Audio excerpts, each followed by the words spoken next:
Welcome to the Stack Bites podcast. My guest today moved to Tennessee with his wife and two young daughters 6 weeks after getting his real estate license, knowing practically nobody, and sold 40 homes in his first year.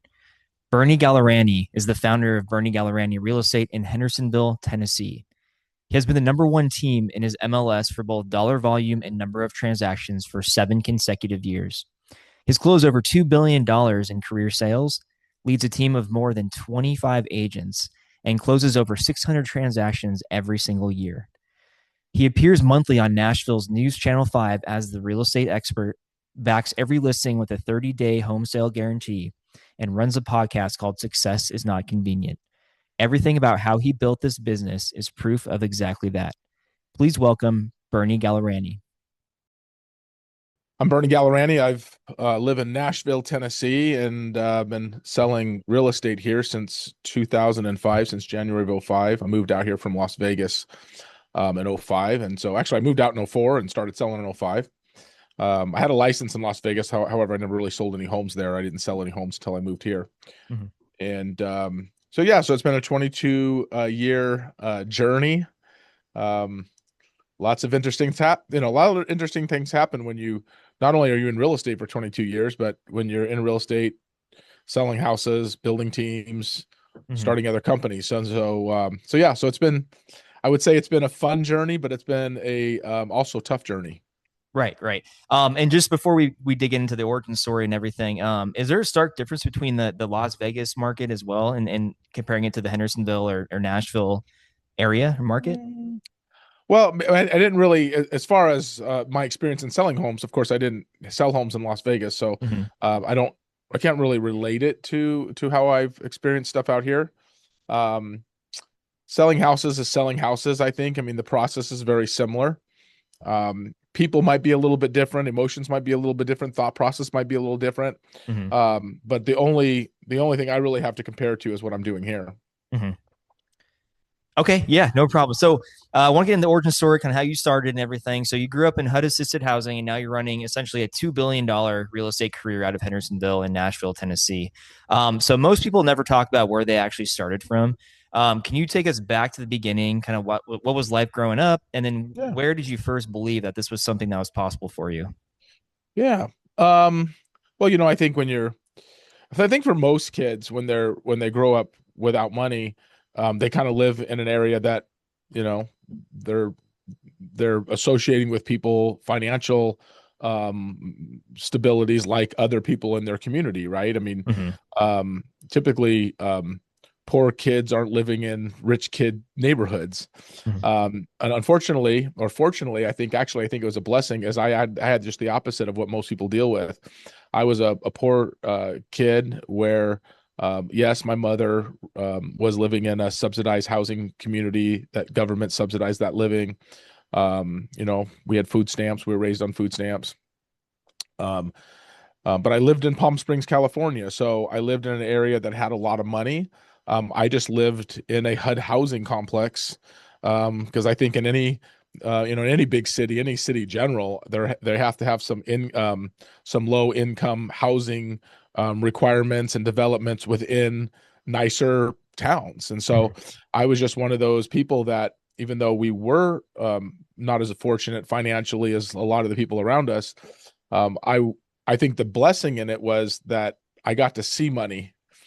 I didn't have any money. My mom didn't have any money. She raised 4 kids on her own, but we got to go to school with rich kids and with kids that their families had cars and could buy them cars and could take them on vacations and things like that. So I think that growing up the way I did, I knew I was poor because I hung out with a bunch of rich people, right? Meaning the friends that I would go to school with. So I think that created a different level of drive that it's not like I had a bunch of poor friends. I had a bunch of rich friends. I was just the poor guy amongst the rich friends. So, or richer than me. I mean, when you're poor, everybody's richer. If you own a home, when I was a kid, if you owned a home, you were rich. If you had a car, you were rich, right? I mean, I would say that was actually a blessing more than anything else, because I experienced the lifestyle that some of those folks were living, and I got to live some of those things because I was hanging out with them. But my home life was probably a lot like people that didn't have money, right? And we just, not a lot of food on the table, eating certain kinds of foods because that's all your parents could afford. Um, Walking to school, walking back, and Hmm. um, having to work at an early age because your parents can't give you any money. There's not like movie money or girlfriend money, or Hmm. there's just none of that. So if you want it, you got to go out and get it. And that was probably something that was instilled from a very young age. And so I would say from the time, and I don't have a higher education. I graduated from high school. My mom didn't graduate from high school. She dropped out in the 10th grade. So the only thing she cared about was her kids graduating high school. Hmm. Where, like my wife and others, where their parents are like, you're going to go to college. My mom never, those words never came out of her mouth. It's Hmm. like, you're going to graduate high school, and you're just going to do one step better than I did. Right. Right. Um, so yeah, so that was a little bit of that backstory, and I am very grateful that it happened the way it did. I see how kids are raised today, and I see what happens, and kids having to go to school, and these parents get in massive debt, and these kids get in student loan debt, and then they Hmm. come out. You know what they do? They come work for me, who Hmm. doesn't have a college education, and they're all educated up, and yet they didn't even have to have that education in order to make the money they make with me. And so that's probably a different story that probably I don't want to go deep into, but I don't really think your background has anything to do with your level of success in life. You can make it no matter what it is you do. That's a great point. No, truly a great point. And also, thank you for sharing all of that. Your story is an amazing story of resiliency, growing, and now to where you're at, basically now in real estate. So I want to kind of go back a little bit when you started selling. Basically, you moved to Tennessee, right? You sold 34 homes in your first year in a market where you knew practically nobody. Um, I mean, how on earth did I, you I crack actually that sold market I so actually fast? sold I actually sold 40, but who's counting? 40. Okay. No, I appreciate that correction. 40 homes. I mean, how on earth did you crack that market so fast coming in, maybe not knowing the area as well, right? How did you do that so fast? I'll answer that question the clearest, concise way I can, and Hmm. that is, I was always very driven as a person to, if I committed myself to something, I just did it in, to a certain degree. I guess I shouldn't say like I was this, crazy maniac, but to a certain degree, I had a high level of interest to succeed, Hmm. and so. I hired a coach before I ever started selling real estate, a real estate coach. And he said to me, call all these expireds, call all these buy owners, go knock on all these doors. And so I would spend, 12 hours a day, 7 days a week for almost a full year. I only took Christmas and Thanksgiving off. So I never took Saturday off, Sunday off, nothing like that. I just Hmm. worked and worked and worked. And I took Christmas and Thanksgiving off that first year. So it was really difficult to sell 40 homes doing it that way, because I just was exhausted. But Hmm. I was, I'll tell you just a real quick story is I listed, it took me 4.5 months. I always say 5 months, but really it was in the mid-May. So I started in January 1st, and in mid-May, I closed my first home. So Hmm. I tell the story as like I didn't sell a home for 5 months because I was in the fifth month, but really it was 4.5 months. Um, where these agents will come in and they'll come and work for me, and they don't sell a house in 6-8 weeks, and they're all upset with themselves. It's like I didn't close up my first home until May, starting in January, and yet I still closed 40 houses my first year. That's So it doesn't matter how you start; it only matters right. how you finish, right? Yeah. Um, and I'll never forget, I went to a retreat. I had 27 closed and a bunch of pendings in like July. Hmm. And I told this story. I'm like, yeah, I had my first sale in May, and then I had 27 closed. And I at the end, actually think it was the first week of August, but I had like 8 or 9 pendings on the board when I closed that first one. So I had all these My pendings. gosh. And I'll never forget, Kyle, like I looked at the board, I sold my first home, and I looked at this pending board that I had, and it was in Hmm. May, and I had $35,000 getting ready to pend and close within that next 30 days. And I remember saying to myself, I'm going to make $35,000 in the next 30 days, and I don't even know what I'm doing yet. Can Hmm. you imagine when I get really good at this job, how much money I'm going to actually make? And I remember I'm still staring at this board right here in my head. I do it all the time, like thinking, I would literally pinch myself and said, how in the heck am a guy like me able to make $35,000 in 30 days? Now, don't get me wrong. It took me till May to get the experience, and get all those pendings on those boards. Hmm. But what I started realizing every week and every month that went by is that my skills getting better, my conversations getting better. I'm getting more excited about the work that I'm doing. I'm becoming more determined. And then once I got to that part in May and I saw that board and I saw that money, I thought, oh my gosh, I can't even imagine what my life would be like if I just continued to keep doing this. And so that just Mhm. lit a fire, and I just took off. I was going to ask, was that sort of the point that you realized I can actually do this? This could be something That I could was it, scale and man. grow. That was it. That's That was awesome. it for Yeah. me. And it was just like, and I never realized whether I was doing good or bad because I didn't hang out with any realtors. And one of the things that my real estate coach said to me on the very first real estate call that I ever had, Hmm. he asked me where my office was, and I was kind of like in this little basement area where kind of the wayward agents were. No one really paid attention to the guys in the basement. And and he says, whatever you do, do me a favor. He says, stay away from most realtors. He said, because most of them are very low producers. Most of them are 4 deal, 6 deal, 8 deal, 10 deal people. And he says, if you start associating with all of those kind of people, then you'll become that kind of person. He Hmm. says, so promise me one thing. If you're going to go seek an agent, go find the one that sells 20, 30, 40 homes. Only go hang out with those people. And Kyle, to be honest with you, that's just what I did. I ignored everybody. I never went to lunch with an agent. People want, everybody in the industry, all the lenders and title companies, and everybody wants to take you to lunch and Hmm. try to earn your business. And I just kept my door closed and just kept my head down. And that was probably one of the best advices that I ever received was keep your head down, focus on your own business, and don't listen to what anybody else tells you. And so that coaching probably set a really good foundation for us. No, yeah, and going back a little bit before I forget, to your point, you're talking about how it took you a few months to kind of get going. I think a lot of people overlook the fact that when you're growing, there's going to be a learning process. That could vary from a few Mm-hmm. weeks to a few months to half a year to even a year. Mm-hmm. But the perseverance, right? Keep going, keep going, keep going. I think that's one of the most important things. And then your coach, I think that's a great point too, right? You want to surround yourselves with people that you could see yourself as, right? You don't want to kind of push yourself down based on the people that you're around or you're kind of working with. So, Yeah, and and just in fairness to that conversation, I wasn't aware of what that all meant until much later in my real estate career mhm, when I started training and coaching agents. Because remember now, two things. One is I kept to myself within my business, and so I just did my thing, right? And then I would go to all these real estate conferences around the country they were all associated with this coaching program, which is Mike Ferry organization.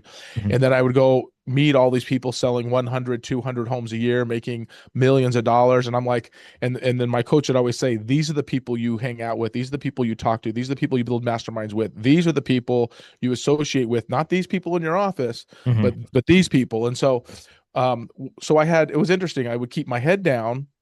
I would work my business within my local community. Then I would fly to these retreats several times a year and go meet these other people. And so they just became my friends, if that makes any sense, right? And, they're in Miami and they're in New York and they're in California and they're up north in the Midwest. And so I have all these relationships with these 100 deal a year producers, 200 deal a year producers. I'm not even thinking about 4 deal a year, 4, 5, 6, 8, 10 deal a year people because all my people are saying, you're better than this, you're better than this, keep moving, keep doing right. And so it mhm, just brainwashed me to say, well, this is the way I want my life to be. It wasn't a true reality to me of what my coach was really saying until I became a broker owner of my own firm. And then I had to bring agents within my own company and mhm, try to then coach and train real estate agents. And then it really hit me. And it was, probably, let's call it 10 years later, that I really understood the message that they taught me on the very first call, mhm, and that most people in the real estate business are very low in production because they hang out with a bunch of people that are low in production and they don't have so I credit two things. One, my coach, and number two, the people that I associated with within that MFO organization that all were big producers that looked at me as like, hey, I know you're only selling 40 homes right now, but you keep doing what you're doing and you're going to be selling 140. mhm. And they just took me under their wing and they said, do it this way, do it the right way. So that's kind of that's all how that got all set in motion. Okay. I know you mentioned 140, and I know that you were personally listing and closing around 150 homes a year. Yeah. That might be off. I don't want to undermine you at all. It could No, be more. that's the right number. 150. Okay. I said, Yeah. selling 40 to 140, but Yeah. really it's 40 to 150. I would have years where I would sell 43 to 46, and years I'd sell 51, 50, 151, 152, 153. Mhm. So it would vacillate, but and then at that time when I was personally selling 150, I also had a couple buyers agents that were working with all the buyers because I only listed properties. I never worked with buyers. I Hmm. had buyers agents. So between my production and then those agents that I worked with that were working with all my buyers, we were selling 225, 250 houses a year with two or two of us, two, three of us. Right. Them working the buyers, me working the listings. And it was a great little thing we had going. And at that level, I mean, what did your days actually look like? And what point did you hit a ceiling and you realized you couldn't keep doing it alone? Wow. Well, I'm going to answer this probably differently. I realized that there was not more time in my day that I wanted to spend doing it. Hmm. And I realized that I probably could have done even more business because I knew many that had more than me. Hmm. Um, but I just had capped out on when you talk about burnout, I would probably use that word too, that I just felt like my life needed more in it than what I was doing. Hmm. Because at this point, then Kyle, it's not the finances are never an issue at this point in your life, right? You're making more money than you ever anticipated in your life you could ever make. My wife and I have been frugal, in those early days, especially Hmm. where then you're stacking up and you're like, I could literally retire if I want to, right? And so you looked at it and went, okay, well, what's the next step in my life? Because I'm too young to do that. So what is my next step? And so, I would say, I don't want to use the word burnout. I would just say that I felt like there was something more in my horizon than just doing this work continually all the time. Right. Um, my mentor always says if you're going to sell 4 homes a year, do it in January and take the other 11 months off. Hmm. If you're going to sell, if you're going to sell 20 homes a year, do it in the first quarter and then take the other 3 quarters off, right? Right. And so, and I love that. I love that saying because it's like if you're going to sell 4 homes, just do it in January and then just go enjoy yourself. Why spread 4 sales over 12 months, right? And Hmm. so I kind of looked at it and just went, I don't know if I have any more that I want to give. Not that I couldn't, but do I want to? Hmm. And then where else in my life do I think I would be fulfilled? And so at that particular time, I was coaching agents around the country. I was a professional coach for the organization. I was selling a lot of houses. I had a couple buyers agents that were helping me. And then I just said, you know what? I think I want to try to help agents be as successful as I've been in the business, and I want to teach them what I learned. But I wanted to do that in my own backyard. So Hmm. that's kind of what started the whole team idea: is how many agents can I bring in, and then teach them to learn to do the things that I did, succeed. And that's where, by the way, it all came unraveled because I realized I was so convinced that what I was doing was right. And I also found very few people ever would be even open-minded to doing what I was doing because they didn't want to Hmm. work that hard. So that's where the big challenge came in with team building. So that kind of transitions to my next question. It's more of the transition from when you're going, become you were solo and then you kind of go to a team essentially. I just want to see and look at the ugliest part of that transition. So what was there anything that almost broke the whole operation for you at that point when you're hiring people on? Was it, I guess, difficult to find people with your same mentality at that point? Oh, no, it's not difficult. It's impossible. Yeah. It's impossible. And what happened was I was kind of like, I was so well trained and so committed in that effort to being well trained Hmm. that I forgot how well trained I was. And I truly believed that anybody could do it.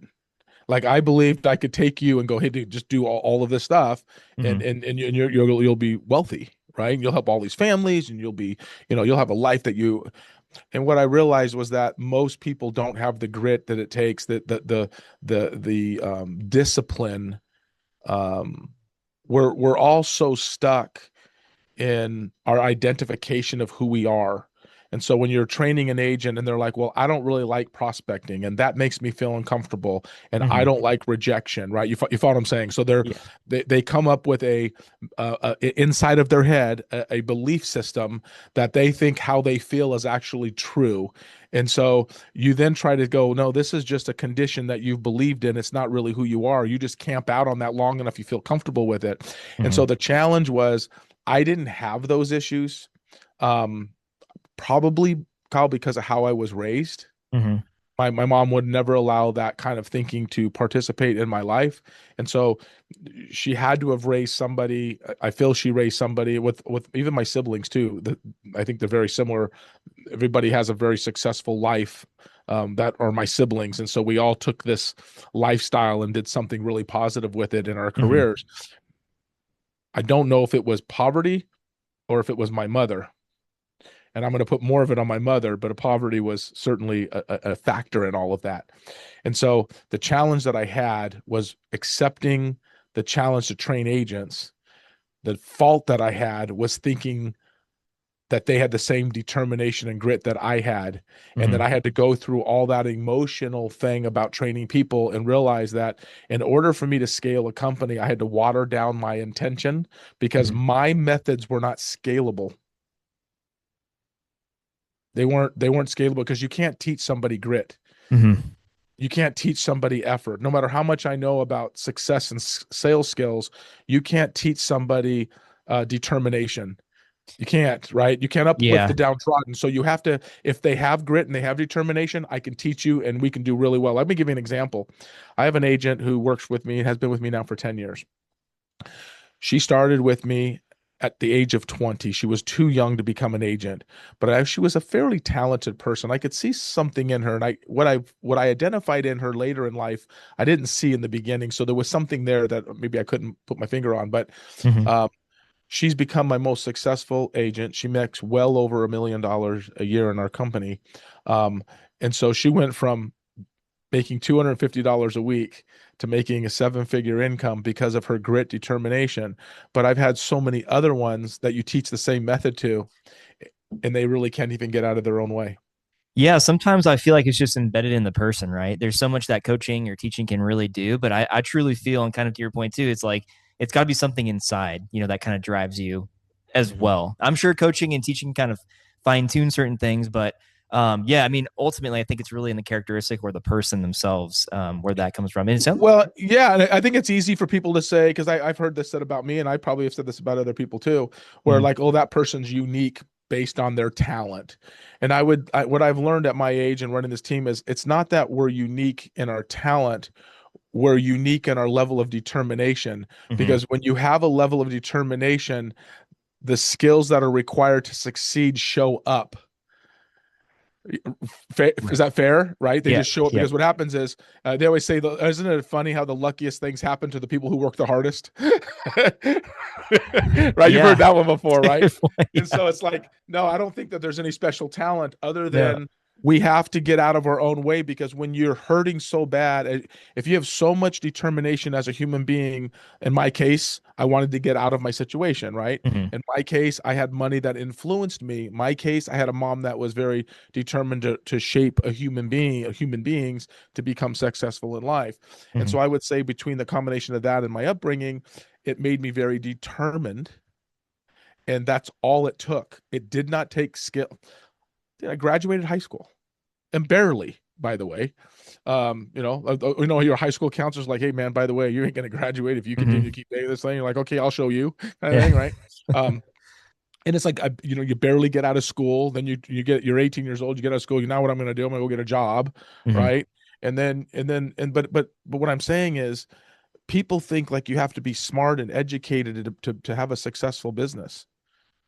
I mean, I have four really successful businesses that I run, Mhm. and operate, and none of it came from education other than just grit and determination. People Mhm. think there's some special combination that you have to have. I got people that work all around this company that have master's degrees in businesses, and my wife's educated, my operations managers, my growth leader is, all the Mhm. salespeople that I have that have graduated college, and the guy that runs the company has a high school diploma. Mhm.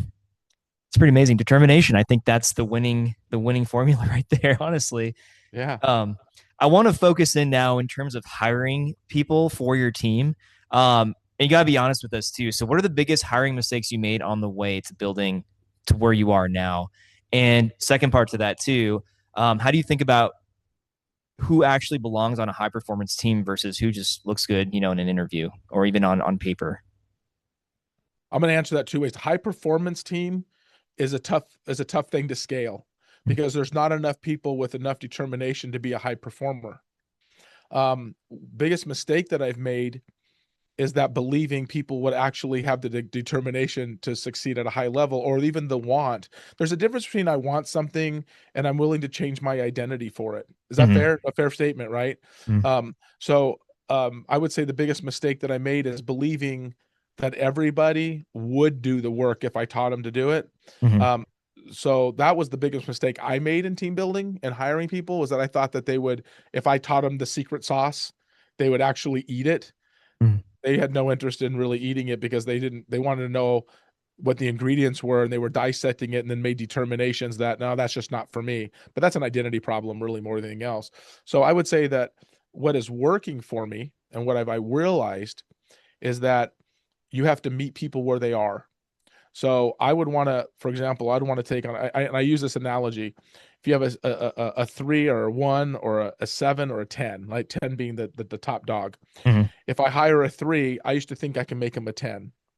And what I learned is you can never make a 3 a 10. You can make a 3 a 4, and you might be able to make a 3 a 5. And what that means is you move them forward enough that they see growth. I actually would try to make a 3 a 10 or a 2 a 10. And what I would do is I would just kill myself trying to share with them how great their life can be if they committed themselves at a higher level. Mm-hmm. So my biggest aha in team ownership was meeting somebody where they are and try to get improvement out of them enough that it makes sense for us as a company to keep them. Um, when I changed that thinking, scaling became more possible. So do you look for certain things in people that you hire that could essentially contribute to your business, as opposed to your kind of older school of thought of thinking like, okay, I can really make this person to a 10? Is that kind of where you Yeah, prioritize things now? yeah. I'll give you something to think about that'll really probably not make a lot of sense until I say it. But there's two things. One is I look for a broken wing. I want to find somebody that has a pain associated with themselves because they're willing to do what others aren't. Mm-hmm. Okay. Number two is if you get so 72% of every licensed agent in the United States, 72%, think how big that number is, Kyle, never sold even one house last year. Wow. 89% of every new licensee that comes in the business, 89% are out of the business within 24 months. These are all NAR stats. So you have a very small percentage of people. Mm-hmm. So how do you take somebody brand new in the business and make a determination of whether or not you think they're going to be any good? And here's the two formulas that I look for. Number one, if they were previous owners in something, they're usually going to make it because they understand how hard it is to get any business off the ground. If they're a Mm-hmm. broken wing, if I've had a mother who's been divorced and has to feed her kid because the deadbeat dad's not paying child support, I can usually get them to be somewhat successful. If I get somebody that had a business, I had a couple of people that had a business in '08 when the whole '08 crash happened. I Mm-hmm. brought them. They're some of my best people, right? Because they understand that process. But here's the other thing that most people have never thought about. It takes somewhere between 4 to 6 months to really get in the real estate business and get it going on our team anyway. And I'm saying like where you're making enough money. Mm-hmm. The challenge is this. If somebody gets a real estate license and they have another job and they need to have another job in order to pay their bills, so they can't dedicate full time to real estate because they have another job, Mm-hmm. I can't use that person because selling real estate's a full time career if you want to do it the right way. The other group of people are the ones that have a spouse at home that supports them enough that says, hey, my husband or my wife are the breadwinners in my family. So I'm going to get into the real estate business. So if I don't make money for 4 to 6 months, it's okay. Mm-hmm. Kyle, here's the biggest issue with that one. They've never had to produce an income for their family. So they don't have the grit and the determination, and they're never going to go hungry because the spouse is paying all the bills. So when you say, what am I looking for? I'd rather find a broken wing in someone who's hurt than someone who comes to me and says, hey, my spouse is actually makes all the money and I'm just going to come in and try to get my real estate career off the ground. Mm-hmm. 99% of all of those people never make it in real estate because they don't have to. So you either have to really want it, the grit, the determination that you and I talked about, Mm-hmm. or they have to have that broken wing that where they've been hurt and knocked down and frustrated, and they've Mm-hmm. developed this determination that's so that they're willing to change who they are in order to have an income. That is such a small percentage of people in my business. So that's the reason why most people in real estate are low producers. It's because they don't have to make money because somebody else actually pays the bills. So there has to be a level of determination, but then that could obviously you could see through that and make sure that they could grow with that.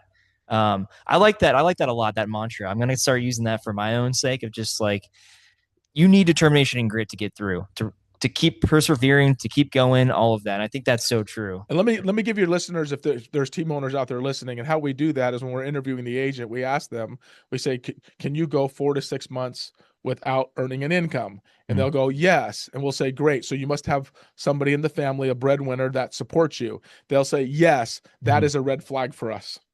So it's how So you then we go, phrase it as well. Yeah. Yep. yeah. And so then we ask deeper questions, Yeah. right? Deeper questions like, what happens if you don't make any money? Then how does your life change if you don't make any money? Well, I really want to be, this is my best one. The best one I hear, which I say the best one because it's not a good one, is I just want to make my own money and show my spouse that I can bring in money. That one never works. And Red you hear flag. that one a lot, right? That's Yeah. never enough. It's never enough. And so, but honestly, in the end, you just never know until they come work for you, because you don't, when they're interviewing with you to come aboard and you're asking them all these great questions, they're giving you answers that they want you to hear. Mm-hmm. The reality to it is the real person eventually shows up, and that person is usually unproductive. Yep. Yep.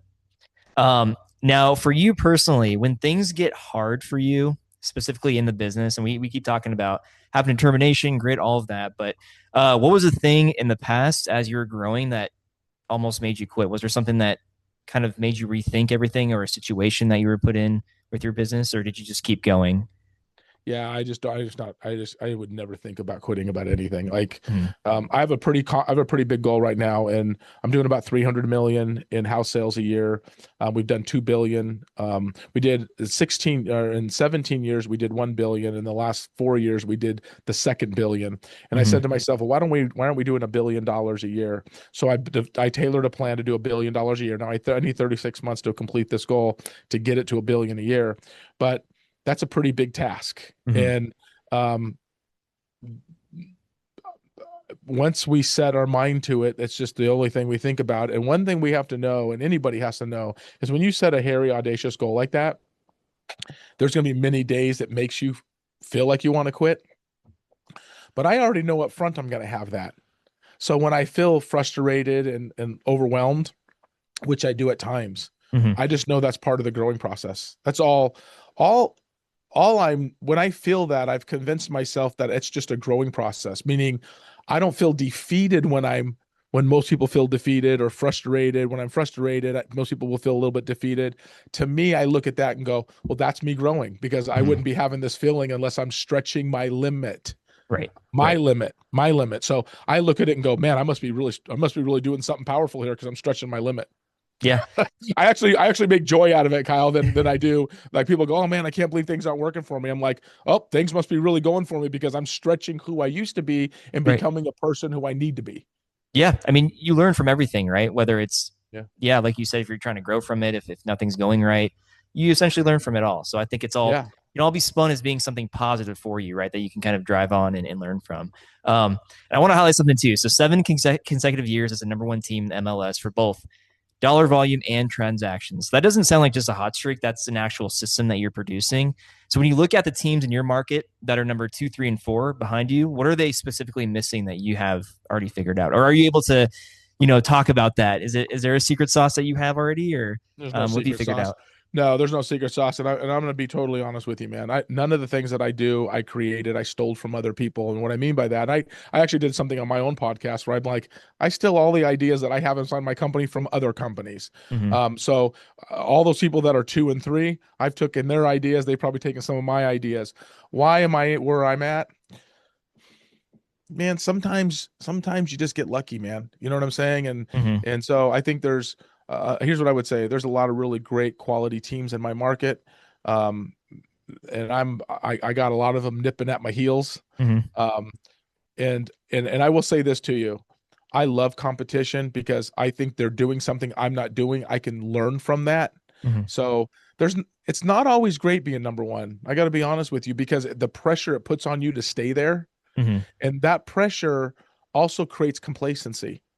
And complacency is the disease of the human spirit, man. If you think you've ever made it in life, like, oh, I'm the number one team, number one of what? You know what I'm saying? Mm-hmm. I mean, so I'm the number one here. Who cares? Doesn't really matter. I'm not even sure what number one means. All I know is I want to go out every single day and just do the best version of myself that I can be, Mm-hmm. press myself the hardest that I can. And I got to be honest with you. If somebody climbs over me and topples us over the last 7 years, I'm going to applaud them, because that means I took my eye off the ball. Mhm. So you always have to be aware that somebody will catch you. Mhm. Every year I'm like, I see that number one ranking. I'm like, I don't know how we pulled that one off, but we just got to keep growing. Because but I'm okay if that happens. And if it happens, I'm going to look at it and go, where did I miss this opportunity where I could have grown and I stayed a little complacent? So Mhm. that's my answer. I'm not chasing number one. I'm just chasing the best version of me that I can be. That's awesome. No, I like it. Yeah. And then with that being said, too, I know that you've built an operation that closes over 600 transactions a year with a team of 20. So it seems like, with the follow up communication, administrative layer, it's all extremely tight. So can you walk me through what that operational engine looks like? Kind of what tools you're running? Where does technology kind of help you Yeah. with your work? Yeah, That sort of so I thing. have I have about 25 agents on our team right now. And then we have a lot of admin staff, some people overseas, some people here in the building. Mhm. So we have uh about 10 or 12 full-time employees on top of that 25 to service those 6 plus 100 transactions. So just wanted to clear that up, because there's more than just 20 people. There's 25 agents plus a bunch of folks that are servicing that. Mhm. And we're averaging about 26 units per agent. So 26 home sales per agent, if you average all that out. Not everybody does 26. Some people do 110 and 20, and other ones do 70 and 80, and other ones do 15, right? Mhm. But it averages out to be about 26 an agent. But to answer your question, we use a lot of the same systems. So we use, like, our software program is Follow Up Boss, FUB. Mhm. Um, we use Ylopo for retargeting, part of an AI communication tool. A lot of agents out there in the community know what Ylopo is. We have a retargeting seller campaign software program called Fellow. We do really well with that. It does like Mhm. drip emails and communications through that way. We do buy or a part of the Zillow program and Realtor.com. We have a lot of PPC campaigns that we spend. So we spend about 1.7 million a year in outside marketing costs. So things that Mhm. drive in business. So really, my team is I'm a lead distributor. So I bring the agents in, I coach and I train them as a coach and a trainer. This is what we do. We sell them leads, or we don't sell them leads. We give them leads, and we use that opportunity to hold them accountable for conversion. Mhm. And then we take a percentage of that deal, and they get a percentage of that deal. Unless they're selling a lot of houses, it doesn't work for them. And unless we're selling a lot of houses, it doesn't work for us, right? Mhm. Um, so my average agent makes first year about 160, second year about 240 to 260. Third year agents are making in the 300, so they're doing pretty well. Mhm. Most of them, like I said, I got one that's making over 1 million. I got others that are making 500,000. Um, but as far as that goes, we've just recently, and I think I shared with you on the call the other day, started venturing into AI, how AI can help us work towards our long-term goals. Mhm. And that's an interesting, tricky little thing. Um, so we're working on some things there. How's it going? I don't know. I can't tell you. I have some pretty lofty visions of what I would like it to do. Mhm. And so we're building some things right now. We'll see how that turns out. It's a fairly new relationship with this company. Mhm. And all off camera, I'd certainly love to share with you and things that we're doing. Maybe you can help out in that area. Mhm. Um, but yeah, I think we're doing a lot of things that traditional agents, team owners are doing. We're not doing anything different. I would say that what makes us a little bit different, though, is our level of accountability to our agent, which is why we have so much high production per agent. A Mhm. lot of the bigger teams are more like me, and a lot of the smaller teams are more like gunslingers. Well, we just let them go out and sell 4 or 5 homes, 6, 7, 8 homes, whatever. For us, we hold them at a higher level of accountability for Mhm. the leads we provide them, which then skyrockets more of their production. So is there an analytical portion of that too? If you're holding them accountable, do you kind of look at numbers in terms of kind of analyzing how they're approaching, I guess, the lead, and then how they kind of follow through with it? Do you guys look at that sort of thing? Yeah, and so everything's and helping us through AI too, and all of this. So, Mhm. their pickup rate, their met rate, their conversion rate, right? And what all those percentages look like financially as a company. Now they're independent contractors, so you can't tell them to come or go. So there's not any of like controlling time and place.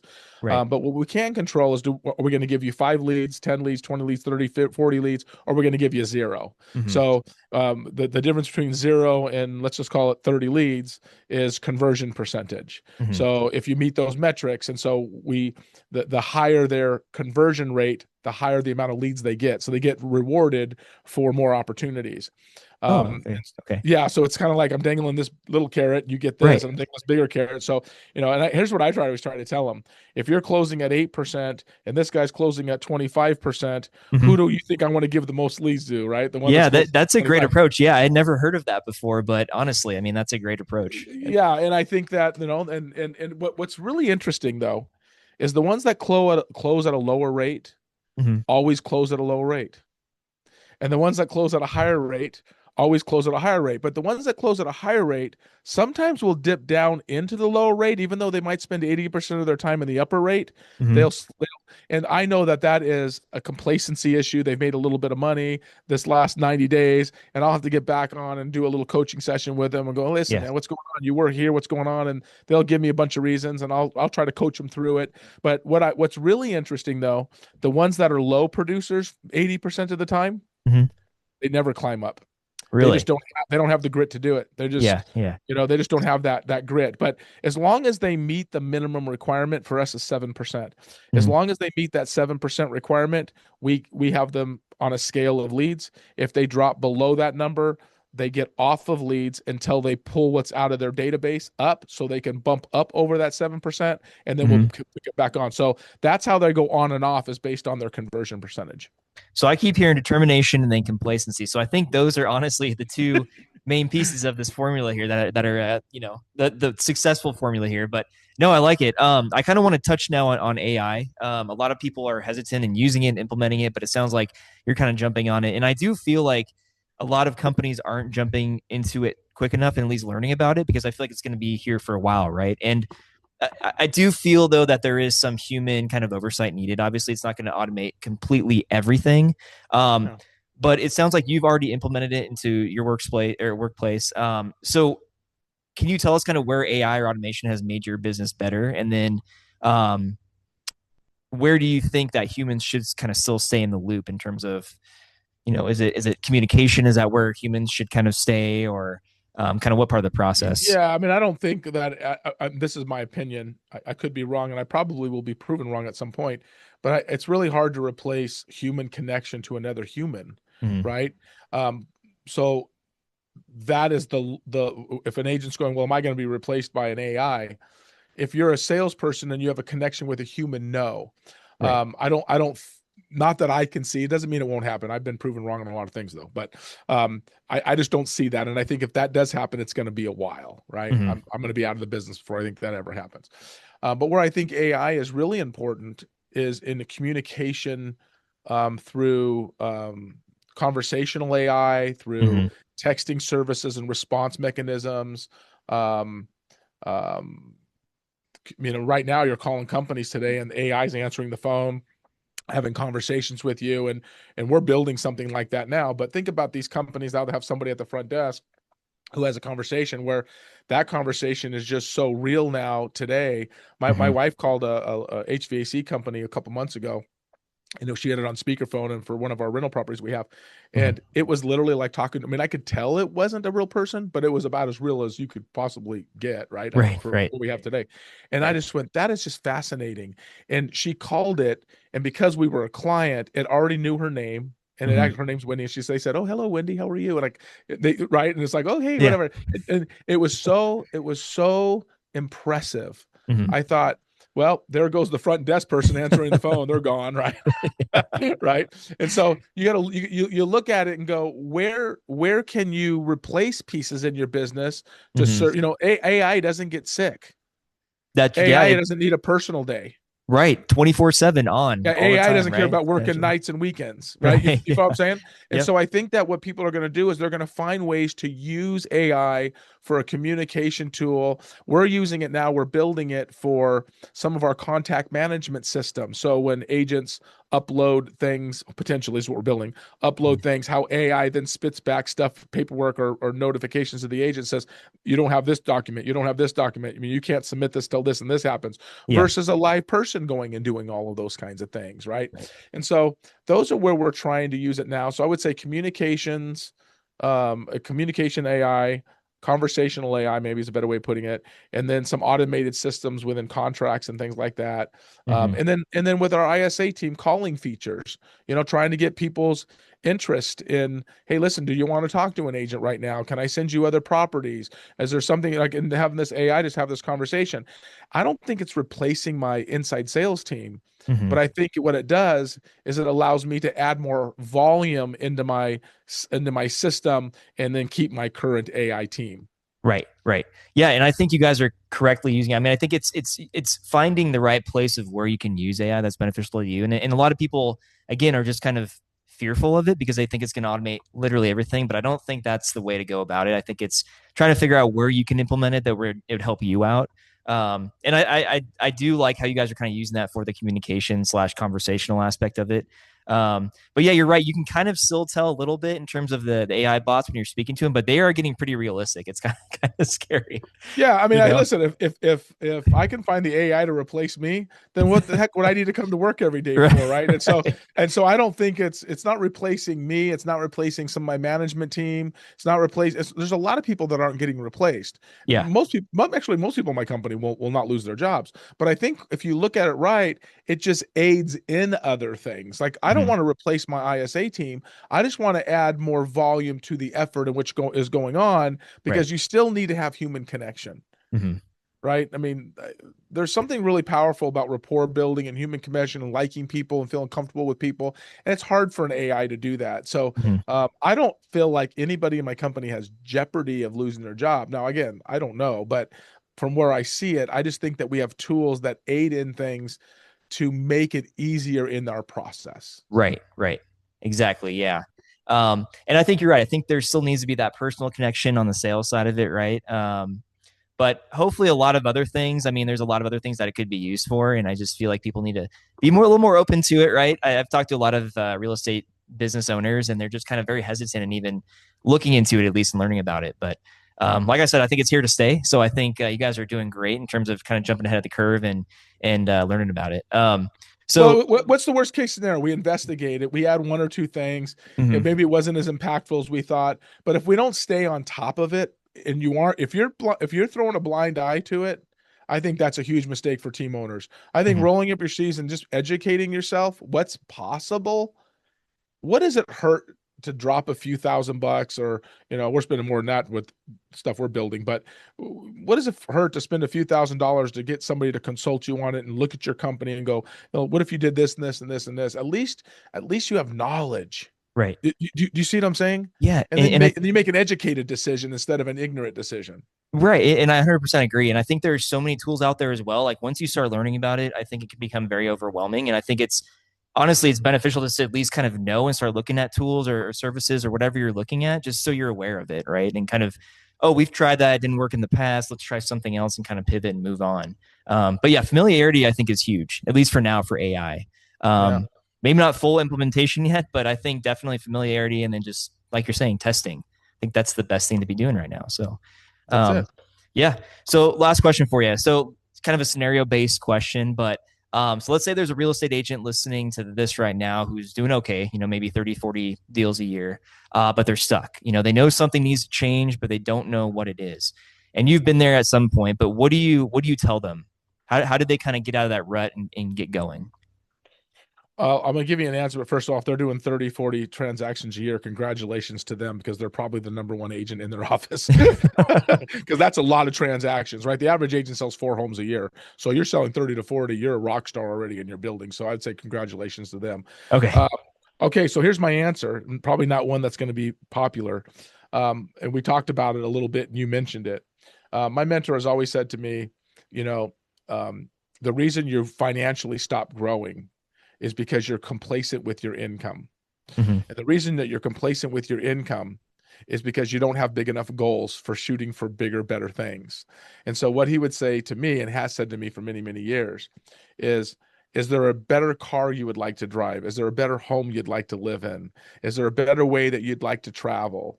Right. And so he'd say, is there more money you'd like to have in your retirement account? Right. And so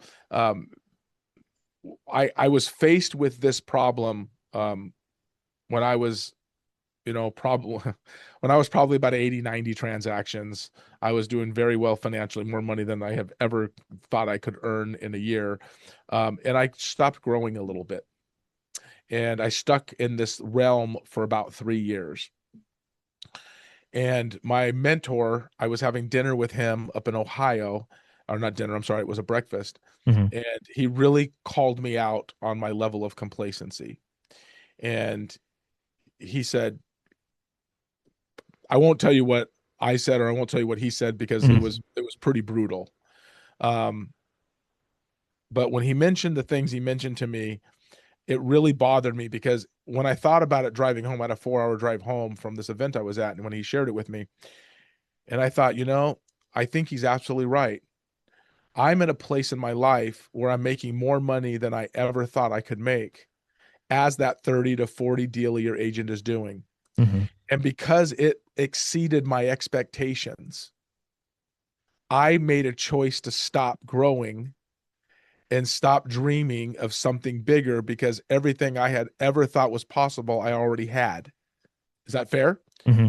So what he said is, your problem isn't that you don't do well. Your problem is you don't think big enough to want more, because you're just stuck and you've accomplished everything you ever thought you could do, but it doesn't mean that there's not more to accomplish.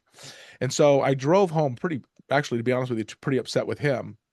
Um, and I made a decision on that car ride home. He challenged me to buy a house that I wanted to buy, and I had been looking for 4 years, and he was very brutal with me. Mm-hmm. And so, anyways, make a long story short, that weekend I came home, I went and bought this dream home.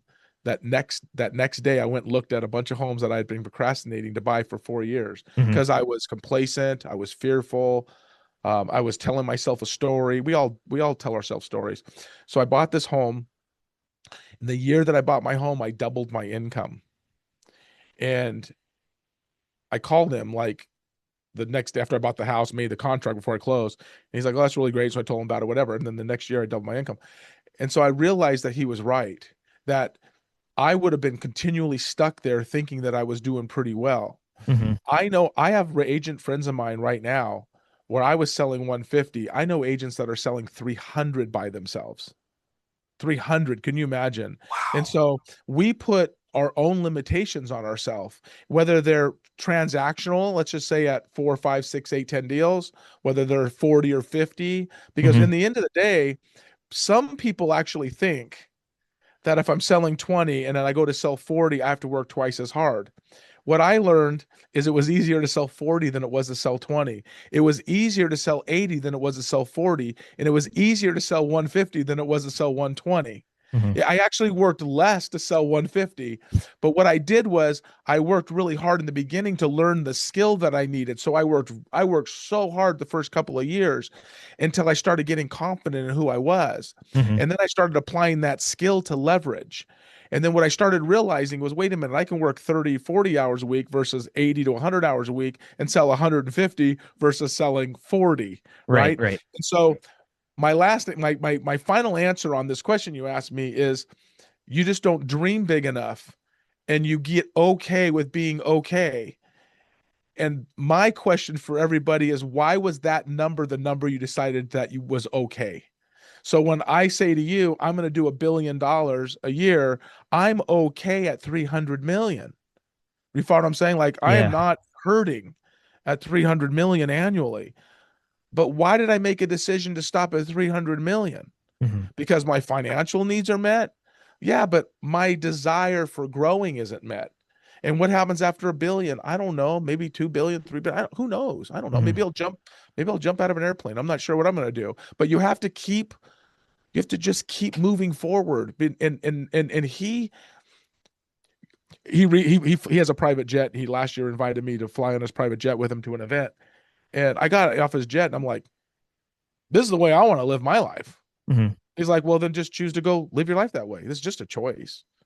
And that's what I love most about trying to empower people is your life is only what you're willing to accept and nothing more. Mhm. And if it's not going great, it's your fault. If it's going great, it's also your fault, but it can also be better if you want it to be. So it almost starts like there's like a starts at like a self-realization that like I'm becoming complacent.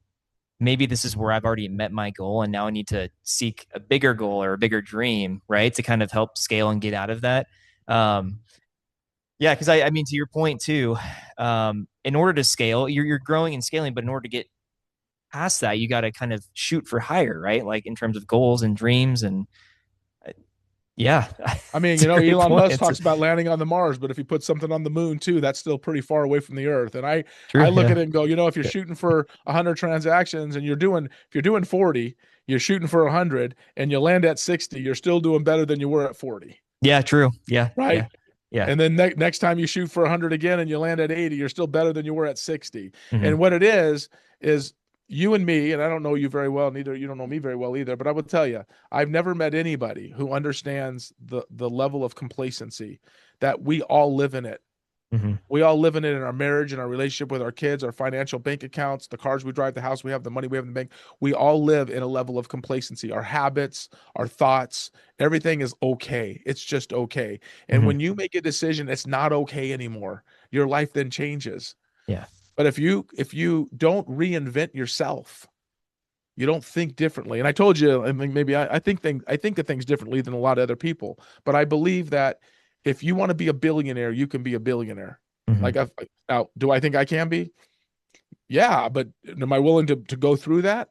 I'm not convinced of that, but I am willing to go through to be $1 billion business annually. I have already decided that, Hmm. right? I might be decided to be a $2 billion annual business. I'm not really sure, but do I have enough to become a billionaire? I can't even conceptualize that. And so for somebody to say, Bernie, I make 300,000 a year and I want to make 1 million, I can't conceptualize that. That is fair, but Hmm. you can't ever get it until you convince that you can conceptualize it. Right. And until Right. you can put that in your brain, you'll never have it. It just won't show up. Hmm. So sometimes it's just baby steps. Yeah. Yeah. No, that's great advice. I want to open the floor now and have you discuss. Is there any projects you're working on? Anything you'd like to highlight with the company currently? I know you probably have a ton of listings, but is there anything specific you want to talk about or highlight?